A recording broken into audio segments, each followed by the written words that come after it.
Alô, galera! Duduzinho na área! Chegando aqui para dar continuidade àquela aula de tipologia e gêneros textuais. Você está lembrado? Os 5 tipos textuais: narrativo, descritivo, dissertativo, argumentativo e injuntivo. São os 5 tipos de estruturas fixas, né? E dentro desses tipos textuais nós encontramos gêneros. Falamos na primeira aula sobre os textos narrativos, texto de sequência descritiva e o texto dissertativo argumentativo. São sequências distintas, diferentes. Vamos falar agora do texto dissertativo expositivo ou informativo. As características desse tipo textual, bem como alguns gêneros dessa esfera, desse tipo textual, né? São gêneros que, como eu falei, são diversos. Existem textos, diversos gêneros da esfera da dissertação expositiva, né, informativa. Ou também, vamos falar também do texto injuntivo.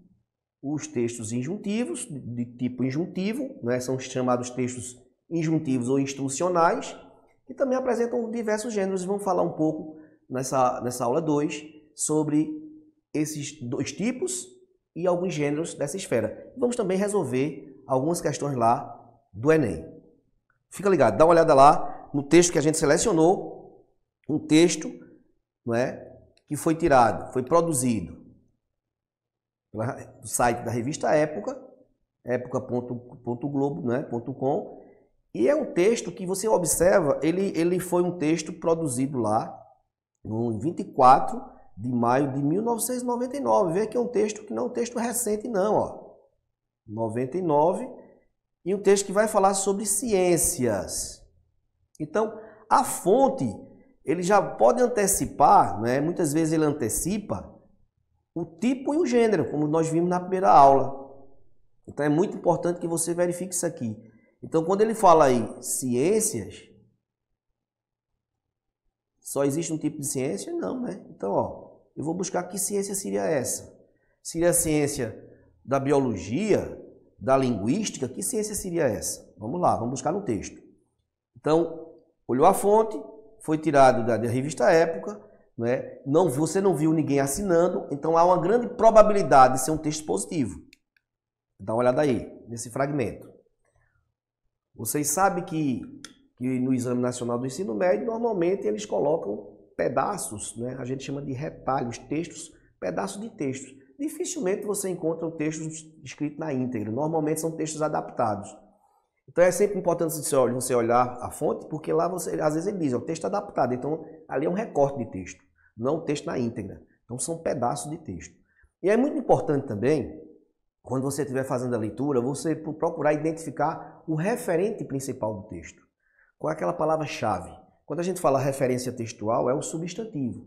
Então, todo autor, quando escreve, ele parte normalmente de um substantivo. E esse substantivo, que é o referente, ele vai levar o texto todinho retratando, né, colocando em foco esse referencial. E quando você identifica esse referente, então ajuda bastante.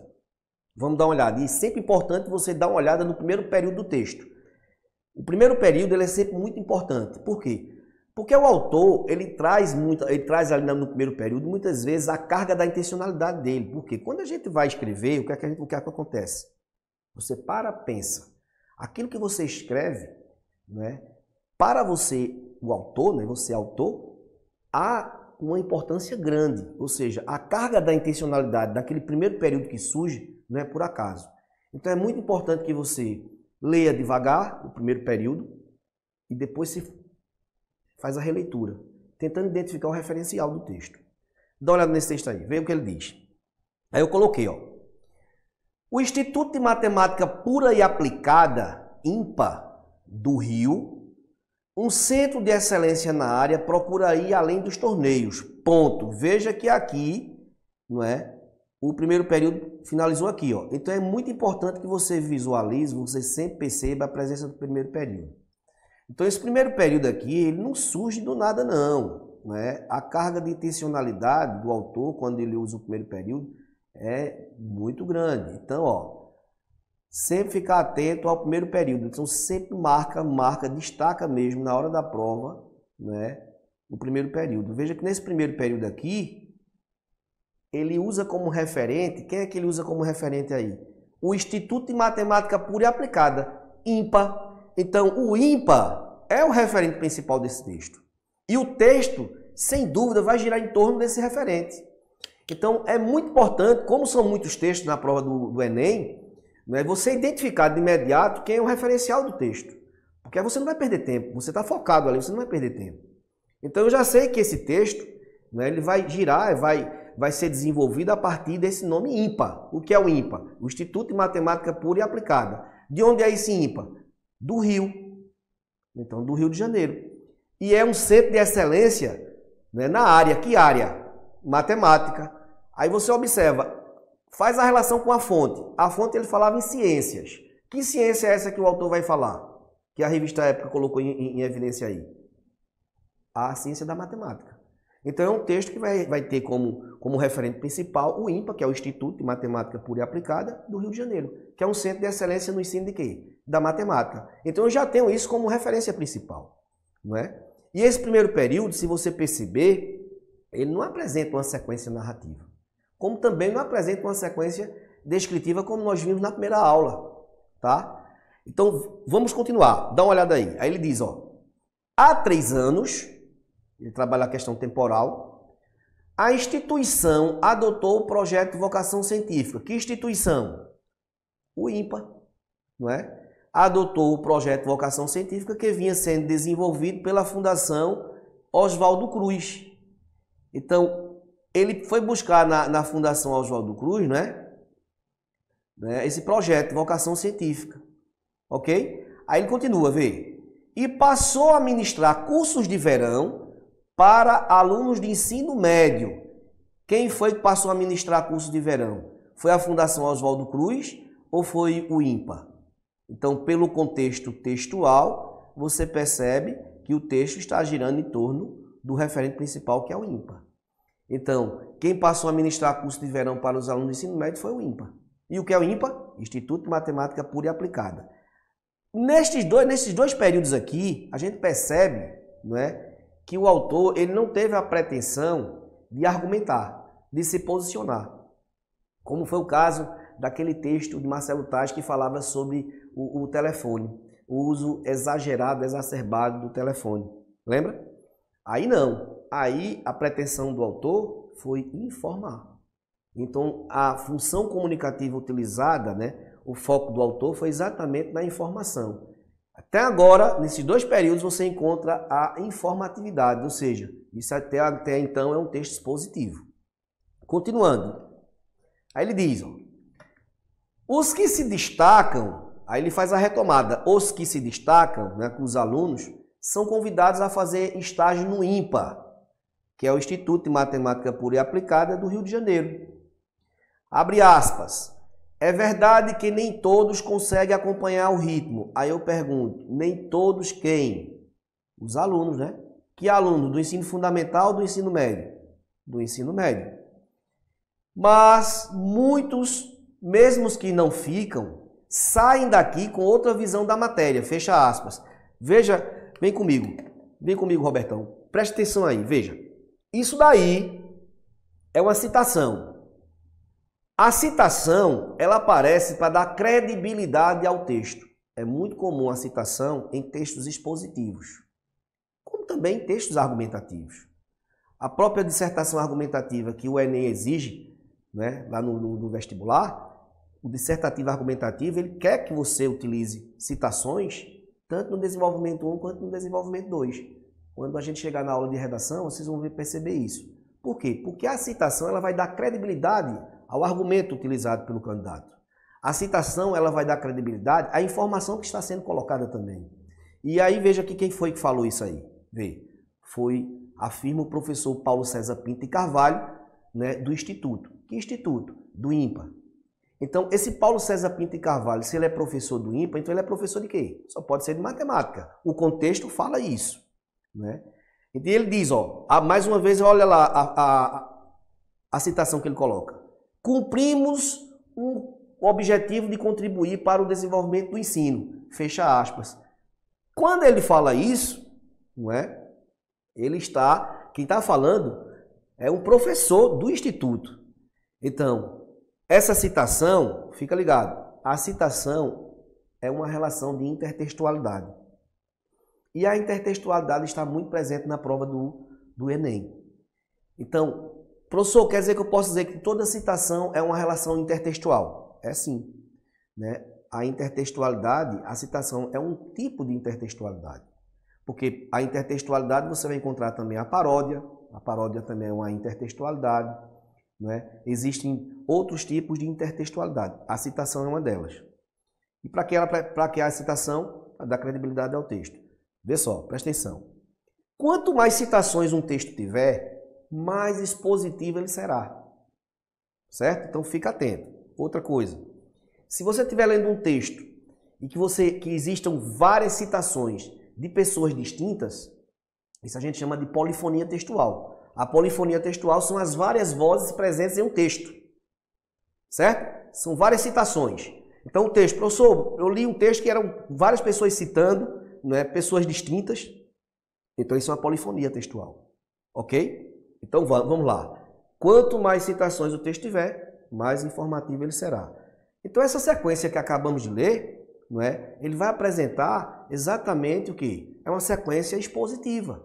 Então, isso eu posso dizer que é um texto dissertativo expositivo e não argumentativo. Porque o argumentativo, o autor, ele vai se posicionar para fazer valer o ponto de vista dele. Nesse caso, não. Nesse caso, é um texto predominantemente o quê? Informativo.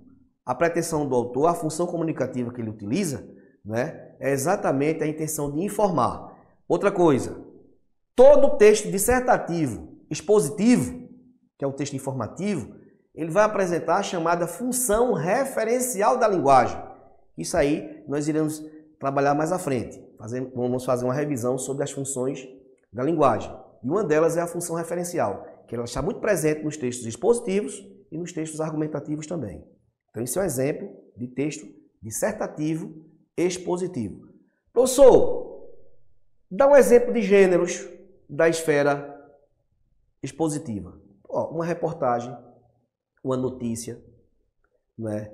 um capítulo de um livro didático, a aula expositiva. O que eu estou fazendo agora, neste exato momento, eu estou construindo texto expositivo. Qual é a minha pretensão? Informar. Então, isso é um exemplo de gênero.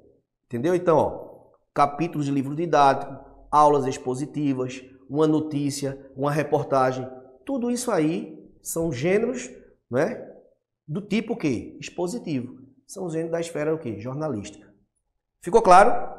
Vamos agora para o quinto tipo textual, que é o texto injuntivo ou instrucional. Dá uma olhada lá. Olha o texto que eu selecionei. Foi exatamente esse daí.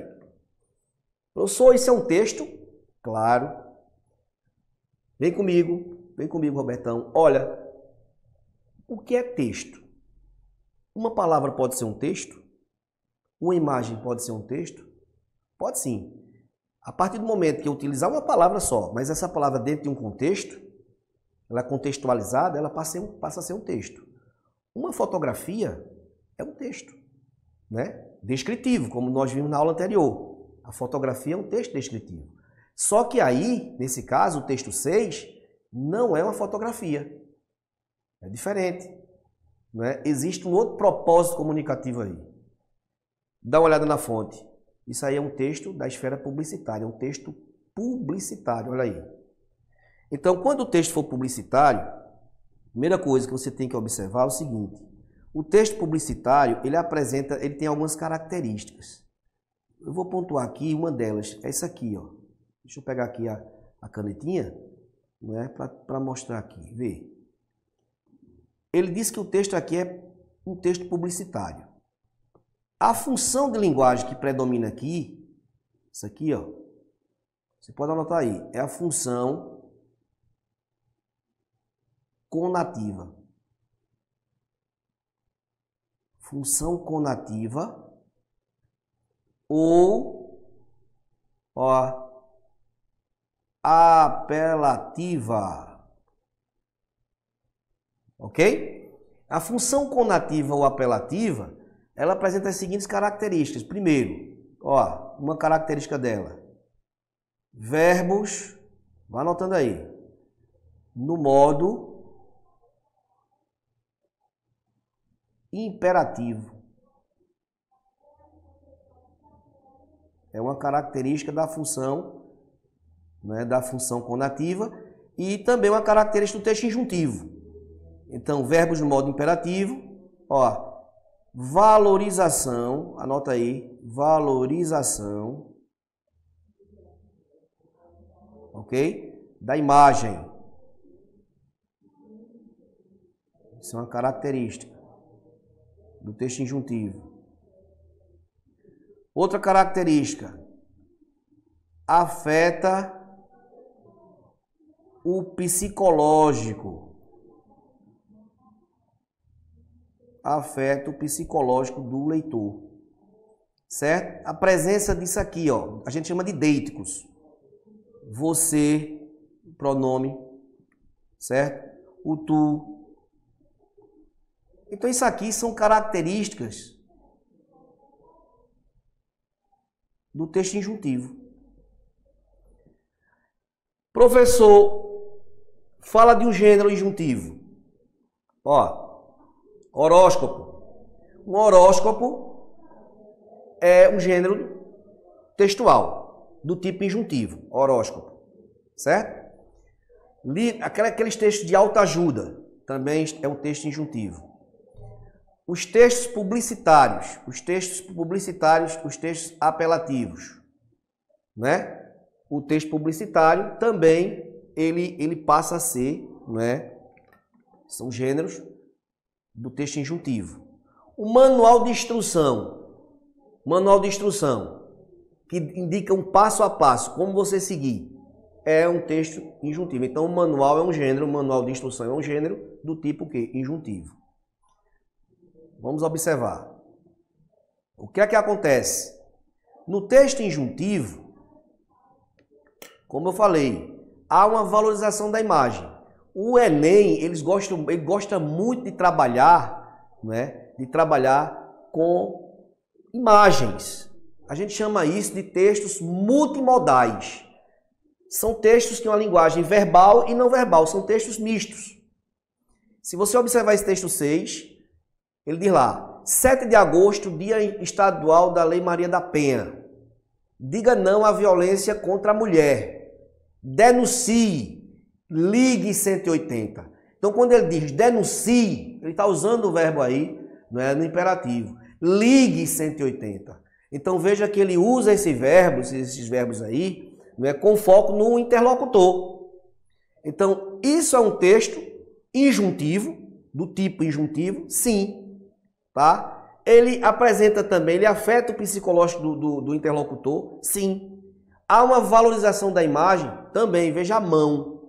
E outra, a cor do denuncie e a mão, fazendo uma relação à questão da violência. O sangue aí, ó. Então, veja que os textos são construídos de maneira intencional. Isso aí você pode colocar que isso é um texto que foi produzido na linguagem mista, é um texto multimodal, tá? Tipo injuntivo e o gênero publicitário. Ficou claro? Então, gênero, que gênero foi esse? Publicitário. E o tipo? Injuntivo. Qual é a linguagem? Uma linguagem mista, também chamado de texto multimodal. Vamos dar uma olhada agora, não é? Eu vou colocar aqui, eu selecionei umas questões aqui do Enem. Como é que o Enem vai cobrar este conteúdo de tipologia e gêneros, que nós vimos na primeira aula e agora na segunda? Não é? Como é que a prova, como é que eles vão abordar, como é que eles vão cobrar do candidato esse conteúdo de tipologia e gênero? É desse jeito aí. Fica ligado na questão, dá uma olhada lá. Essa questão aqui, não é? Na verdade, isso aqui foi tirado de uma letra de uma composição, ó. Eles tiraram, eles costumam trabalhar muito isso aqui, não é? Veja que ele colocou aqui, ó. Isso foi um texto do compositor, cantor Cazuza, um cantor, um compositor que fez muito sucesso nos anos 80, né? Nos anos 80. E aqui ele coloca: o poeta não morreu. Rio de Janeiro, Universal Music, o ano, ó, 2000. Certo? É muito importante a gente observar isso. E perceba que isso aqui é um fragmento, ok? É um pedaço dessa composição musical. Vem comigo. Nas composições musicais, é muito comum, né, o autor ele colocar o estado de espírito dele, o que ele sente, o que ele pensa, tá? Então, a função comunicativa que o autor utiliza é a chamada função expressiva, também chamada de função emotiva, né? Existe a chamada exteriorização psíquica, quando o autor ele se põe em evidência. Então, as composições musicais, o autor, quando ele escreve, ele vai se colocar em evidência. Você vai encontrar muitas vezes verbos na primeira pessoa, pronomes na primeira pessoa, certo? Agora, preste atenção, não é porque é uma letra de uma música que não possa existir uma outra função comunicativa. Professor, então toda letra de música a função é expressiva ou emotiva? Não necessariamente, vai depender muito da intencionalidade do autor. Então, dentro do texto, ele pode usar essa função expressiva ou emotiva, mas ele pode usar também uma função apelativa, certo? Então, vamos ver o que é que ele diz aí nesse texto. Ele coloca o título, né? Blues da Piedade. Vamos pedir piedade, Senhor piedade, para essa gente careta e covarde. Vamos pedir piedade, Senhor piedade, lhes dê grandeza e um pouco de coragem. O que é que você vai perceber aí nesse fragmento aí? Primeiro que ele usa também uma linguagem coloquial. Ele usa lá para essa gente. Essa expressão é uma expressão coloquial, né? Isso é uma marca de uma linguagem espontânea, até para conseguir também ganhar a adesão do leitor. Em composições musicais isso cabe? Claro que cabe, certo? Como também cabe em textos publicitários, em propagandas. Isso é uma forma também de chamar a atenção do interlocutor. Agora, se você observar, ele começa dizendo, ó, vamos pedir piedade, vamos. Ele está se incluindo, mas também ele está chamando o próximo aí junto com ele. Então, há uma inclusão do autor, do poeta, sim. Senhor, pedir piedade para essa gente careta e covarde. Vamos pedir piedade. Ó, lhes dê grandeza e um pouco de coragem. Vê o comando da questão, que é que ele coloca nessa questão do Enem. Vê só. Ele diz o seguinte, ó, isso foi a primeira aplicação do Enem 2019. Foi o que eu disse a você. Veja. Pegou o texto, na hora da prova, aquilo que eu falei. Leia logo o comando. Certo? Professor, mas o senhor fez a leitura logo do texto, né? E eu quis logo mostrar a fonte, para a gente também, você perceber logo a letra da música. Mas na hora da prova, escuta o que eu vou dizer. Certo, filhinho? Preste atenção. Você vai ler o comando da questão. Tá? Porque quando você lê o comando, você já sabe o que ele vai pedir. Então você lê o texto já sabendo o que ele está pedindo. Para evitar você fazer a leitura do texto, ler o comando para depois voltar e fazer a leitura do texto novamente. Você está perdendo tempo. São muitas questões, são muitos textos. Então, ó, lê o comando, procura ver o que é que ele quer e aí vai e faz a leitura do texto e análise. E, consequentemente, responde. Dá uma olhada lá. Ele diz assim, ó. Todo gênero, aí você, opa, olha aqui o que o Exame Nacional do Ensino Médio já está colocando nessa questão.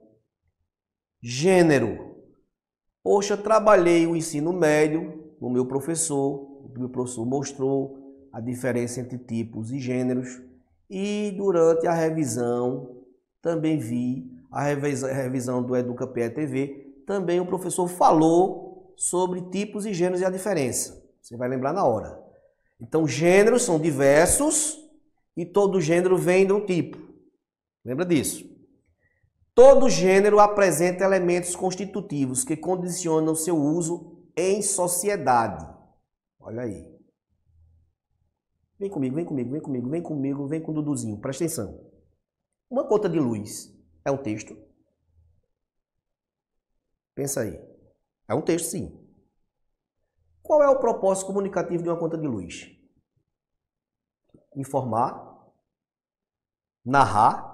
Será narração? Não. Descrição. Pode haver uma passagem descritiva? Pode. Pode ser um texto injuntivo? Passagem injuntiva? Pode. Por quê? Mas qual é a pretensão de quem produz uma conta de luz? É informar o gasto, não é?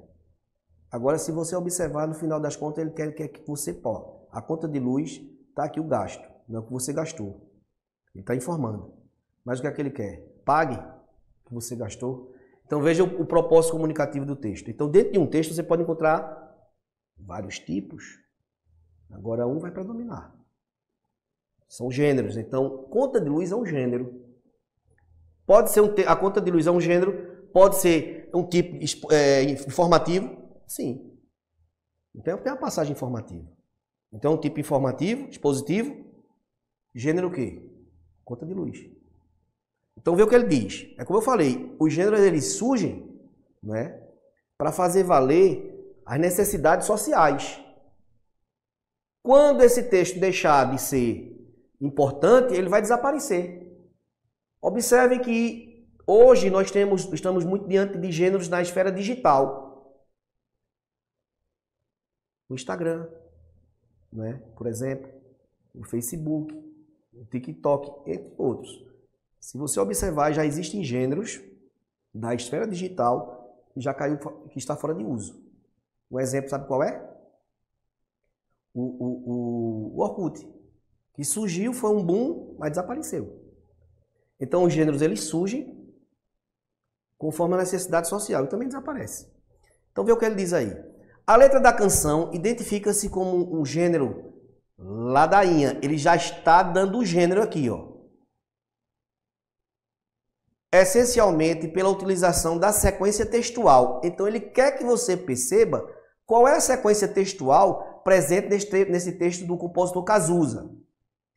Expositiva, a pretensão do Cazuza aí foi informar? Não. Narrar? Ele contou a história? Não.